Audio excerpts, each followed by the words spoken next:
Good evening and welcome to the Board of Commissioners Budget Workshop Meeting Number 2. Today is Wednesday, April 16th, 2025, and it is 4 p.m. City Clerk, would you call the roll, please? Mayor Brooks. Here. Vice Mayor Kerr. Here. Commissioner Tagliarini. Here. Commissioner McGeehan. Here. Commissioner Gabayi. Here. All are present. We have no public in attendance, so there will be no public comment. We will move on to the first item discussion, which is the fiscal year 2026 Budget Workshop Number 2 presentation. Thank you, Mayor and Commission. I'm Robin Gomez, the City Manager. I'm going to turn it over to Andrew Laughlin, our City Treasurer, Finance Director, in a moment. As the Mayor stated, this is our second budget workshop for the fiscal year 2026 budget. And we're going to provide you an overview of some of our historical revenues, expenditures, go over the capital plan, some personnel costs by department, and then go over the timeline. All that information is in the agenda. I do have, we will provide the packet that's on the website has two items that are not part of the discussion today, so we will advise those two items are what I mentioned in April. So the one item in the capital component of your packet, we do not have a capital item for the snack shack, and there is no capital item for parking. So I mentioned that at the April meeting. The images up on the screens will reflect the correct document. It will not have those two items. Your packet and the packet online do have those two items, but we will, after the meeting, correct and add the packet that should be is the one that we will be discussing with you this afternoon. So I'll turn it over to Andrew. Perfect. Thanks, Robin. So in workshop one, we just went over some just preliminary thoughts on our capital improvement plan. Now that we have our fiscal year 2024 audit behind us, so that was recently issued at the end of March.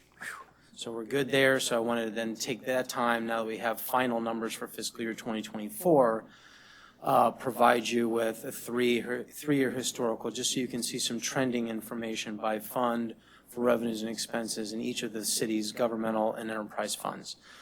From there, I want to build then what our reserve looks like. How much do we have in fund balance in that position available to be spent? Some of that being, maybe restricted or committed for certain things, but available fund balance net position in each of those funds as of be projected for the beginning of fiscal year 2026, which would be October 1st, 2025. We know what it is as of 9/30/2024 through audited figures. I then also ran numbers on what we've spent year to date and what we've earned in revenues year to date at a fund level, and then saying if the year ended 6 months, March 31st, what would our reserves look like as of this date? And so we'll go through that exercise. So we'll start showing you the 3-year historical information, and then walk through what those reserves look like, so you can have that picture painted for you as we then walk through our 5-year capital improvement plan. So starting with 3-year historical revenue and expenses, looking at governmental funds. So you see here, these are all of our governmental funds. We got the general fund, and then the rest is all special revenue funds and one debt service fund. So building fund, local option sales tax, Archibald Park Fund, impact fee fund, and the gas tax fund. And then our loans debt service fund, which is for the 2013 debt that's still outstanding for the construction of this city center facility. That the debt service fund collects money via transfers from the general fund and pays out those debt service principal and interest payments. So here you can just see on trending the general fund revenues and expenses by fiscal year. You can see some increases in general funds. So we had the American Rescue Plan Act. Those revenues recorded recognized in the general fund, so we see some increases in general fund revenues trending up in 2024. But again, some of that is one time, given that ARPA money won't recur. We also have property tax increases over time as well that also attributes to that 3-year increase. Then we've got building fund that obviously fluctuates by our level of building permit, special assessment revenue, local option sales tax fund. That's just based on our discretionary sales surtax, or that penny for Pinellas. So that's where those swings can come. And then the Archibald Park Fund, that's typically pretty consistent. That's the parking revenue specifically for the Archibald Park meters. But we did have a one-time bump for the beach growing renourishment project, where we have state grant funding for that. So we did recognize about $722,000 of intergovernmental revenue in that fund for that. And now impact fee fund, we're now reporting that separately as its own fund starting in 2024. So those revenues were recorded as part of the general fund in 2023 and 2022. Now it's recorded separately in its own fund, the impact fee fund in 2024. Then you've got the gas tax fund, debt service fund to round it out. Then on the expenditure side, you can see the expenditure activity as well for each of these funds, comparison to revenues. Kind of the big jump there is, again, expenditures on the Archibald Park Fund side. And those expenditures are going to be largely capital outlay driven. We've got our recurring expenditures for culture and recreation for $608,000 out of that $2.3 million, but it's $1.7 million was our primarily the beach growing restoration project. That's a ongoing capital improvement project. So that's 3-year history, revenues and expenses on our governmental funds. Then we also have our enterprise funds. So our enterprise funds consist of the sanitation fund, stormwater fund, marina fund, and parking fund. Parking fund is a newer fund. You can see zero balances all the way throughout in fiscal year 2022 because that fund was created as of the beginning of fiscal year 2023. So you can see a little bit of comparative information, 2023, 2024 on the parking fund, and you get a good 3-year trending on the other 3 funds. You can see some increasing revenues on the sanitation fund. We've made some rate increases for sanitation that you all have brought to you all through the fees and collection manual updates through via ordinance. So you've been a part of that. Then you've got your operating on the stormwater fund from the stormwater fees. And then the marina fund has been pretty consistent, somewhat consistent year over year from fuel reselled, slip rentals, store sales, propane, et cetera. And then we've got operating expenses for each fund. You can see then when we get to then also on the non-operating side, you see a lot of bigger negative numbers in stormwater, and so that's the interest expense on the debt service that's outstanding for the stormwater. That was the big $19 million debt issuance in the stormwater fund, whereas the other funds, sanitation, marina, parking, does not have any external debt obligations. And then your net change, we can see a large negative net change mainly on stormwater because really our stormwater fees aren't sufficient to cover our costs. You don't have high operating costs on stormwater per se. Stormwater personnel and operating in 2024 was only about a little less than $600,000, but you have almost $1 million of depreciation in stormwater because we've got a lot of infrastructure, 20, 30, or 40-year infrastructure projects that are depreciating. So that's causes that depreciation expense for enterprise funds is a part of operating, and that's why your operating figures for stormwater are higher because you had all these now completed infrastructure drainage improvement projects that are being depreciated over years. But overall, very healthy. Certainly on the sanitation fund, Remember, we were barely break even and even had some small losses in 2019, 2021. So we've made better steps forward for sanitation, which is good because we'll have, truck vehicle needs. We did have you can see in 2024, we had a negative 140,000. I believe that was a loss on the disposal of a particular sanitation truck, and that's when we got then the lease. Can't remember what the truck's name is, but that's why we had 323, 32. I'm close. But anyways, it was a disposal of a truck, and that's why they had a bigger non-operating expense number in the sanitation fund. Usually that's a positive number, just interest income in that fund.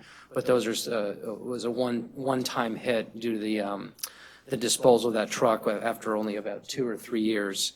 But so good, we have positive trends in change in net position sanitation fund to be able to afford to purchase those new trucks.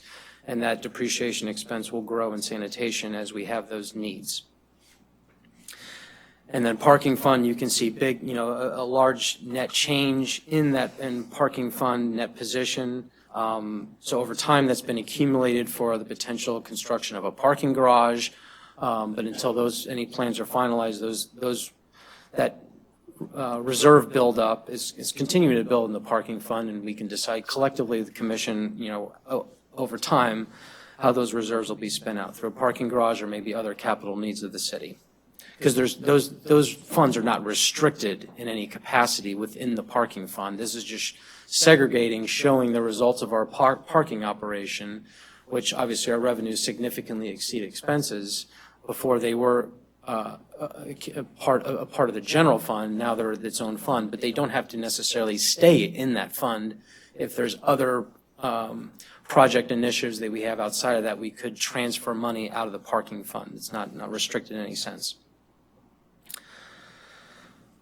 And then just the next page is your 3-year historical overview on enterprise fund capital outlay activity, just so you can kind of see what that looks like. It was a down year for the sanitation fund for capital, but you'll see in years forward in our capital improvement plan that we'll have kind of those peaks and valleys on what the vehicle replacement plan looks like for sanitation.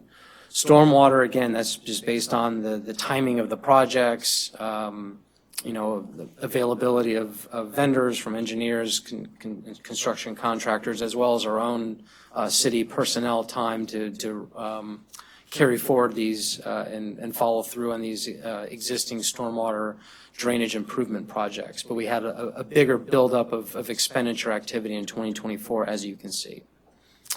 And then not much on capital needs, really, on marina and parking. Marina, I think we had some seawall buildup that might have started in 2024, but just some minor things from, building a fence to, parking sensor or other equipment needs as needed in the marina and parking fund. So then that takes us to our fund reserve analysis. So my estimated end of year 2025. So we start at that first number, that's available fund balance for governmental funds and available net position for enterprise funds. And that number's a good number. That's not me estimating anything. That's coming right off of our audited financial statements that'll be presented to you at the next workshop by James Moore and Company. And that's right here, this booklet here. So but then the unknown is how 2025 is going to end up. So all I did is said, well, let's just take actual inflows and actual outflows as of current year-to-date fiscal year 2025. If you want to see the detail of those inflows and outflows, that's included in your packet, in your financial overview presentation through April of 2025. That's upcoming in the next workshop. But those numbers come right from there. That's actual what we've incurred, both revenues and expenses to date. And then that number then brings us to our projected available reserves. So that's where we're looking at. But there's obviously 6 months of the year left. On the general fund side, there was a much bigger buildup in revenue collections through property taxes, because most of our property tax ad valorem revenue comes in the November time, October, November, December timeframe. So property owners take advantage of that 4% discount. So that revenue activity will trail off. But that's why we do see kind of a big increase in difference in inflows versus outflows on the general fund side. And then the same thing with enterprise funds, did the same thing, just so you can see where we're at 9/30/24, and then potentially where we'll be at by the end of this next fiscal year for each of those funds. Then the last, on the financial overview, just the last page, just to give you an idea of kind of where we stand on our debt. So we have 3 debt issuances outstanding. So one is on the governmental activity side. I mentioned that's the construction of the City Center project, which was City Hall, Rec Center, Fire Station, and some other park amenities. That debt is those debt service payments are being recorded by the debt service fund, and that's being funded by general fund transfers into that fund to then make those debt service payments. The original issuance was almost 4.8 million. Our current outstanding balance, 3.6 million, and we're making payments, roughly of close to about $300,000 annually. It'll mature in 2044. Interest rate right now, decent, 3 to 3.5%. Then our next one is the Series 2009 debt. So that's to finance those roadways, stormwater, drainage improvement projects. That's for that $15 million that was issued. We have now an outstanding balance of about $12.7 million. And then the other piece of stormwater debt was a 2015 issuance that we then later refunded to reap the cost savings and the lower interest rates. You can see we struck at the right time there. We got an interest rate of 1.73% on that refunded debt, and that outstanding balance is about almost 2.8 million. So all in all, we're about, we're hitting around 15 million of outstanding debt in the stormwater fund, and more or less about $1 million a year that we pay in debt service for those existing obligations. Let me pause there, see if you have any questions on anything financial overview, or if not, we can delve right into kind of a continuation on where we left off on the last workshop on our capital improvement initiatives. I have a question. You were able to refinance that to 1.73 on that last one there. With the talk about using a grant writing program, I don't know if there's any refi opportunities within a grant writing. I just don't know. It's worth a question, because if we can get the others lowered to that 1.73 or close to it, it might be worth a discussion. So I know they submit to state and federal, and I just don't. Well, You saying for potentially refunding our 20? Yeah. So I've been in discussion with our, in fact, just it's timely you mentioned that, just as of last week, on potentially refunding the Series 2013 debt, and just pulling up their correspondence. We could, if we try to strike soon, we could have potential estimated annual cash flow savings about $20,000 a year through 2043. I think we said what that, year of maturity is 2044. So that's potential, and what we could do is issue a bank RFP and just to see what comes back in terms of rates for a potential bank loan refinancing of these 2013 bonds. And because those bonds are now callable, so we can do that. And so I'm exploring that currently with our FA to see if that makes sense. If we have a crystal ball, do we think maybe 6 months from now, interest rates are going to take a nosedive and we just need to wait? I mean, if I had that answer, I'd be able to make the best decision, but unfortunately, we don't know what rates are going to do. We do know there is savings available. You know, total net present value savings right now could be $259,000.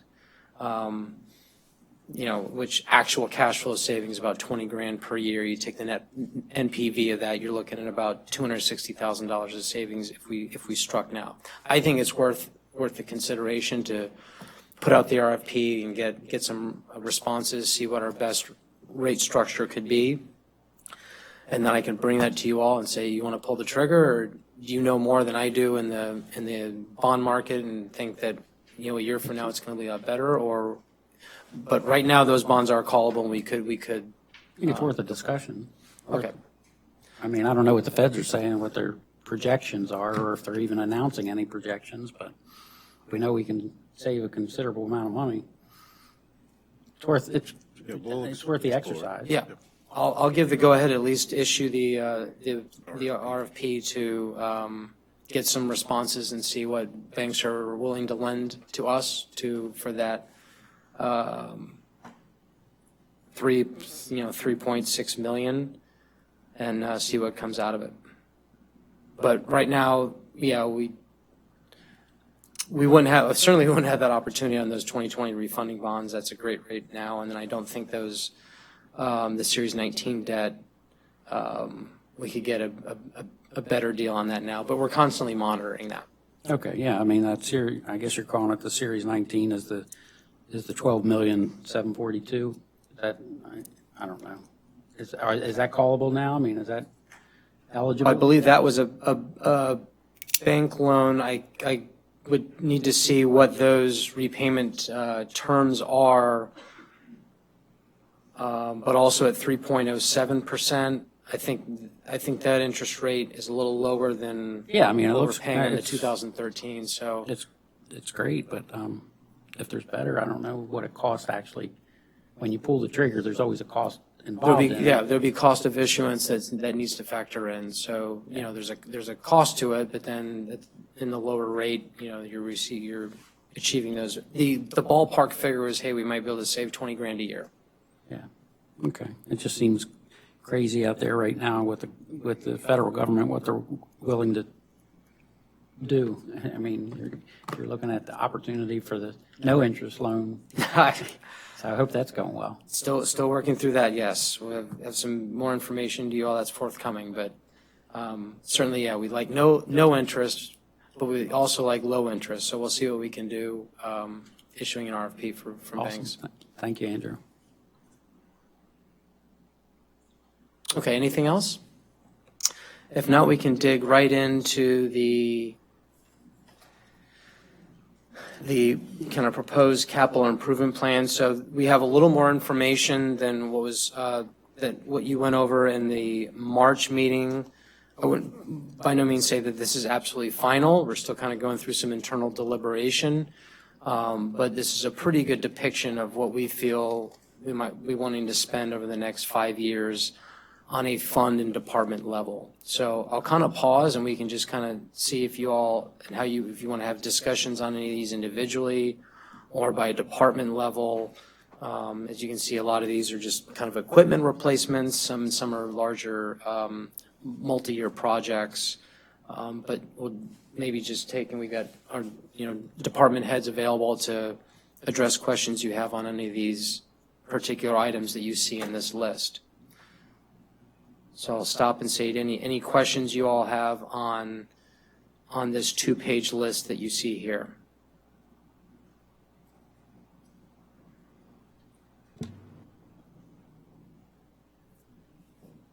I don't recall a discussion on the basketball court enclosure.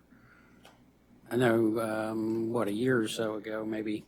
I think We've been looking for funding, and for example, for Visit St. Pete Clearwater opened up some capital construction funding that we're looking to, so it takes a little bit longer when they open that funding, but we're now at the point where we're looking, in fiscal year 26 to actually have some plans throughout later this year or within the next few months from our engineer and then engineer architect, and then have some meetings to go over what that might look like, and then obviously what but we estimated about $1 million in combination for the basketball court enclosure and a concession stand that would also have bathrooms and kind of make the facility just better used in terms of about the single concern that we receive or comments are related to not enough bathrooms, particularly when we have big crowds out there,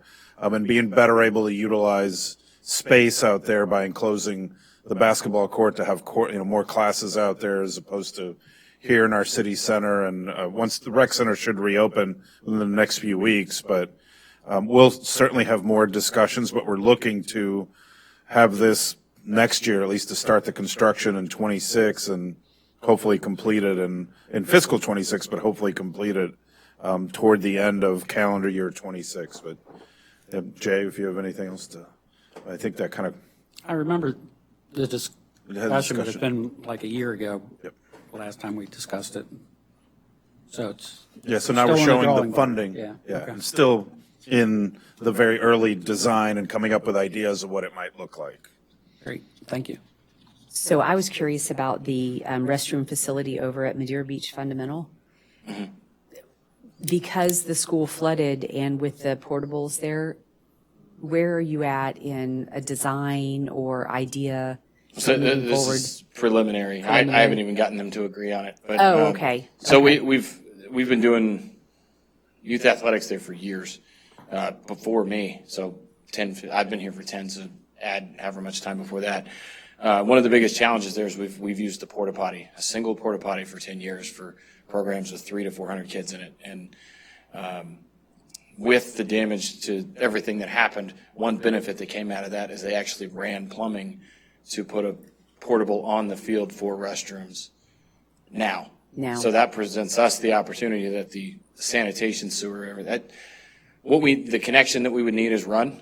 So this is an opportunity for us to potentially, and I was looking at something similar. I know Megan is working on something else and something similar to what we have at Patriot Park. They have these prefab restrooms that drops in. But again, it's one of those things that we have to evaluate whether it's okay in that flood zone, and there's a lot of other stuff. So that's just a kind of a bookmark. I'm hoping to have an answer before we get to the final iteration of the budget. An answer, you mean, from the school as to whether or not they would? Yeah, I'd like to be much further along, but Yeah. I'd like to make sure that they don't go try to bury that thing and close it up before it can be used. I looked at the prefab buildings with Megan, and they're really kind of cool. I mean, super simple, cost effective, but built well. That would be a really neat idea. Absolutely.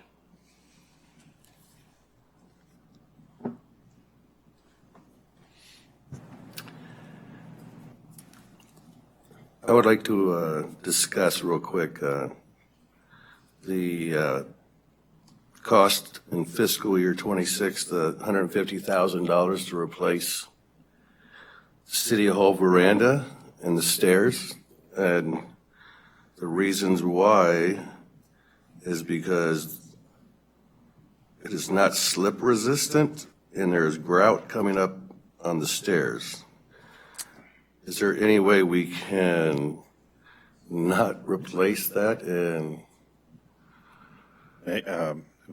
Very good question. I think we've looked at various options and trying to, it's been, and I think, and Megan can add, a little bit difficult for just to make repairs. We feel the building is 10 years old or almost 11 and felt really the replacement would be the best scenario going forward. So we've had multiple contractors come out and take a look, and if you look out there, I guess if you're just walking, you don't really pay too much attention, but as you look, once the grout starts popping out of tile, it's really difficult to just repair. There's also a bunch of hollow places underneath those tiles. The tiles are discontinued. So in talks with the city manager's office, we've just thought that a replacement of that rather than a repair, because it's going to be ongoing, is going to be more cost effective in the long run. And that's going to be around $150,000, Yes. correct? Rough estimate. Okay, thank you. Megan, is there any structural changes or is it just the tile and the regrouting and the adhesion underneath? And We aren't really sure what's underneath that tile, to be totally honest with you. So once the tile gets demoed, I can't answer that right now until the work starts happening. But if you look at the stairs, the tile's already popping off the stairs. Yeah. We've already repaired that one time. I get that. I just didn't know if you knew of any corrosion issues that would need to be grinded. I can't answer that until the tile starts getting popped off. Yeah. We're not sure. Okay. Thank you. You're welcome. So when you're thinking about doing it, Megan, are you thinking about going back with tile? Or are you thinking about one of those epoxy-like floored Yeah. Yes, the plan would be to demo what's out there. I'm not sure if anybody's been here during a rain event. We have a lot of puddling, so it would be to level that and then to go back with an epoxy coating, much like we've been placing in the bathrooms. It's been really great. Yeah, that looks really nice, too. And it's very easy to clean and it's slip resistant. Very nice. Thank you. You're welcome. Any additional questions? Just wanted to add on page 2 of the list, and I think I shared with all of you, are regarding the majority of our capital project is in the stormwater fund. And again, the road projects that are listed, again, we're looking to get those completed. It's a rather ambitious list to try to get those started this year, completed in fiscal 26. Some will likely go into fiscal 20. Well, some are budgeted over multi-years, but you'll see that that's really the majority of our capital project are these street milling and replacing and curbing and drainage, et cetera. And that's where we need grant works to come through for us. That's what, yes. Thank you.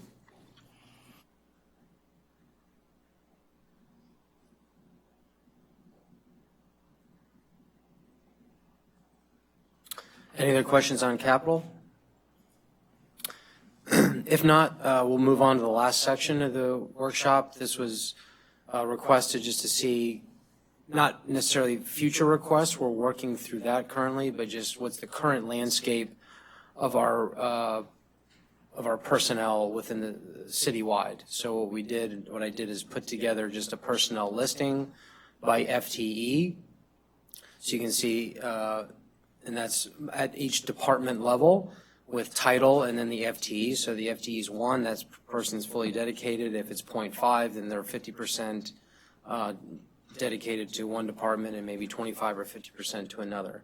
So that this next section just gives you a listing of all employees by title and the head count for each specific department.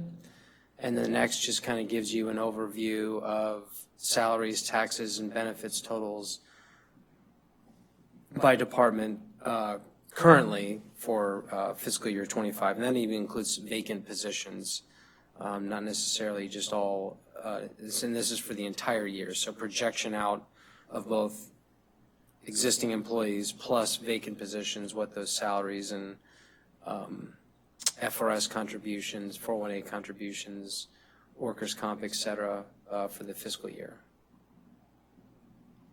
So this is just more informational, just to kind of gear you up for, this is what we have currently in 2025, and then we'll go through in future workshops what our personnel budget with both vacant field positions will look like, new positions, change positions, remove positions, et cetera, for 2026. Any questions on any of this information?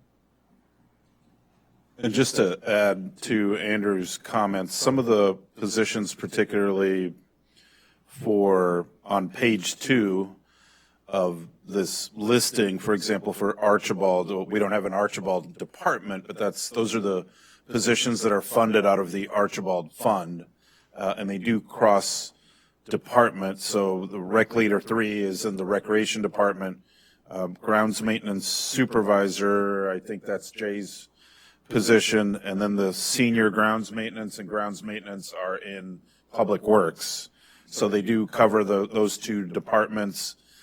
Under building, the total that begins with certified permit technician 1.00. The building these are the positions that are funded out of the building fund. So you'll see engineer 0.5 under building. That engineer position is also listed on the previous page in the community development listing as engineer 0.50. So that position is funded under community development by the general fund, and then 50%, and then the other 50% is funded paid for out of the building fund. So community development department, which encompasses our long-range planning, zoning, business tax receipts, our building, building permitting, building code compliance. I'm sure missing a couple of components of it, but it's funded out of both the general fund and the building fund. So that's why you see the positions broken out. The community development director, for example, 0.75 is funded out of the general fund under community development, and then approximately 1/4 or 25% of that entire cost for our community development director is funded out of the building fund. So the building fund pays for the costs for the city, for the personnel, equipment, et cetera, to specifically enforce the Florida Building Code. So we have personnel in multiple departments that are, well, particularly between, for example, the positions I mentioned, that part of their work is enforcing the Florida Building Code and other part of it is not. It's regular planning, land use, zoning, looking at plan developments, at folks looking to, purchase a property and it's one business, they want to turn it into something else, so it involves more than just enforcing the building code. So the Florida statutes are fairly specific on what certain monies can be used for, and so collecting permit fees are to be used for enforcing everything associated with the Florida Building Code. The other ones are kind of self-explanatory on page 2. As you get into sanitation, those positions are simply working for residential, commercial collection of our trash, refuse, stormwater for maintaining the stormwater utility. But there you see also a fraction of the senior administrative assistant and the public works director in public works that spend a part of what their job entails is funded by the stormwater fund or covered by it. And then lastly, marina and parking are 100% funded by those two funds, and those are, the marina is its own department, and the parking area is actually in the finance department. But just to give you some explanation, as Andrew said, why there are partial positions. A lot of it has to do with the funding mechanism for those positions and the type of work that they perform. And the total currently 82.5.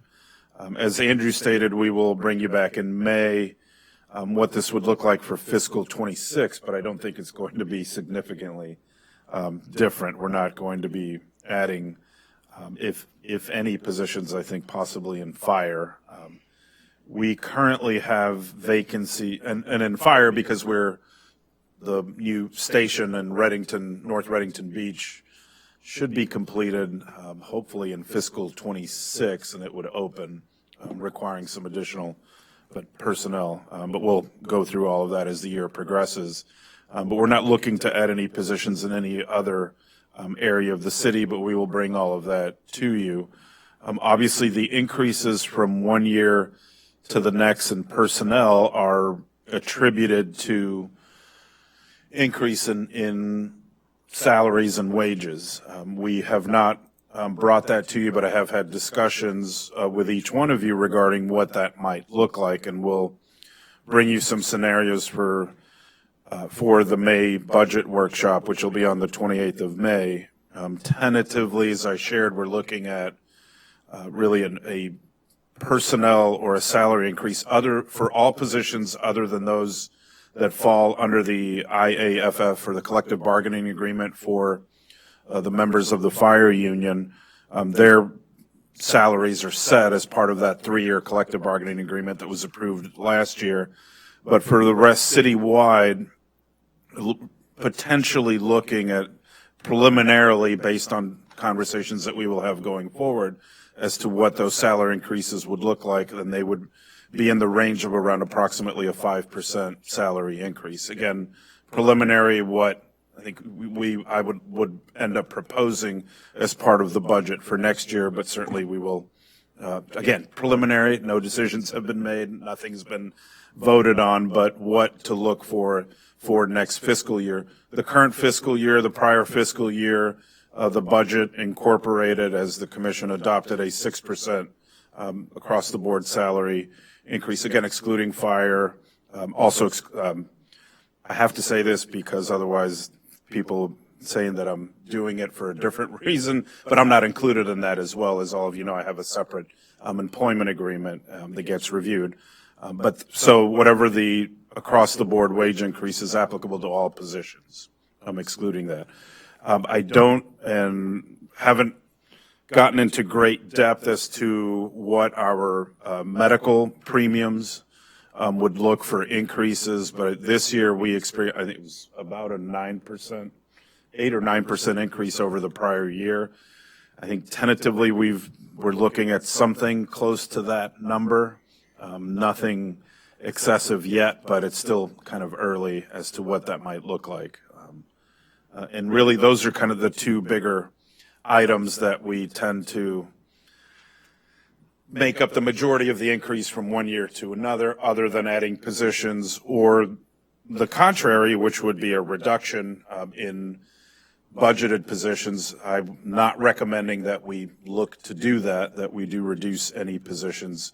As Andrew presented, our financial standing in the city has been and continues to be fairly good. We've discussed multiple times up here, or I've kind of mentioned, and all of you have chimed in regarding the impacts of the storms. And the impacts appear to be less than certainly what I had anticipated, but I was anticipating much higher. That's just my nature, having been an auditor for over 20 years, that I'm thinking it's going to be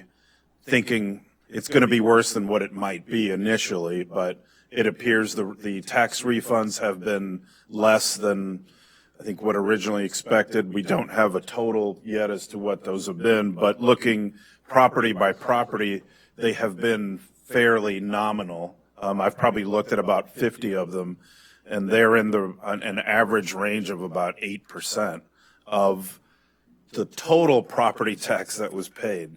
So if somebody paid $1,000 in property taxes, that refund on average was less than $100, which is the total property tax rate, not just the city of Madeira Beach's, and ours represents about 17% of the total tax, or the total property tax or millage rate. So that's not what, if our impact may be a couple $100,000 max, when we have that, we will share that, but it doesn't appear to be very much. And then we'll know more, obviously, when the tax roll is released at the end of May, preliminary tax roll at the end of next month. But also for next year, so far we have 125 approved demolition permits. And again, back in October, honestly, thinking that would have been much higher. We're 6 months plus since the storms, but realistically thinking that would be much, much higher. So when properties are assessed by the appraiser come January 1 of 2026, the impact of that, again, will be likely less than, again, what originally anticipated. So it means our revenue loss regarding property tax, which is our largest single revenue source, it should be less than what originally expected. So again, overall, financially appears to be in a very positive financial. You saw our reserves where they are. But certainly much more information forthcoming. Questions? Did you have anything else, Andrew? No, just the cut off last Andrew. section is just the remainder's kind of schedule of the workshops. So we'll focus a little more on personnel for 2026 in the next workshop. Try to have more updates, if any, to the capital improvement plan. And then by that June workshop, we'll try to put a more complete picture to include operating expenditures and revenue estimates for each fund and department by that June workshop. And then from there, it's really just going through any changes in our estimations in July and August. I had two questions. On the personnel listing, Robin, could we have a list where it combines all of these different groups and puts them into the departments that they're in, like how many recreation, what their titles are, how many there are, public works to include sanitation and throughout the city? Yes, yeah, we have that it's in the current year's budget, but we'll add it to this And then presentation. my other question is, when you're talking about the salary increase, of a flat 5%, that's not based on performance or anything, it's just across the board 5%, everybody gets the trophy? Yes. I mean, what about those that deserve more than 5%? We can certainly create. I don't know, but I would think that we might have some employees that will get the wage study and might Oh, be yeah. disproportionate on what they're being paid, or Yes. just are above and beyond and do more than what their job description is, maybe? I don't know. But just saying 5%, everybody gets 5% doesn't seem quite fair to me. So you're talking about merit pay? Merit. Well, Yeah. yeah, I mean, is Not there just- merit pay, or Not we're just just? COLA, just. Right. the merit Well, pay, which- you just called it a 5% raise. You Right. didn't define it, whether Got it was. No, I mean, I think I would support looking at that first. I mean, I think we should look at And then we it. have to decide who's going to evaluate, who's going to. Because do we do employee evaluations every year? Yes. I think that would be, I think that there's probably employees who really deserve it. I think we should have that as a topic for a workshop. I 100% I think agree. we did discuss that at one point. I think it was kind of just discussed and dropped. Yeah, I mean, I don't know. I feel like Robin would be in a position to understand that, and surely the department heads. Right? Yeah, we could, yeah, and really the 5 was kind of.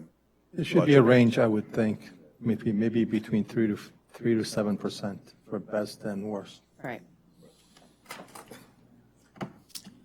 You may look Okay. at it as departments. Right. 5% for that department, and then allocate it and give us a Right, justification for whatever it. that is, but However, it'd be an interesting conversation, I think, to have for the staff.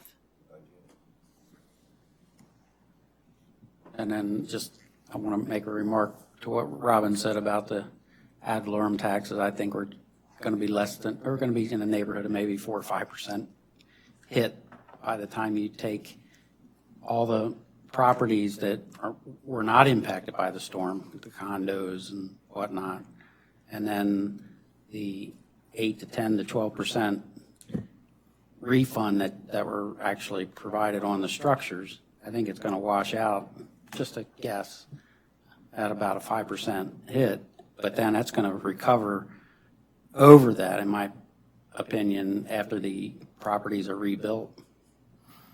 So, and with the impact fees, so unless we'll talk about that in the next meeting. Do we have anything further? No, nothing from us. Then it is 4:48 and we are adjourned.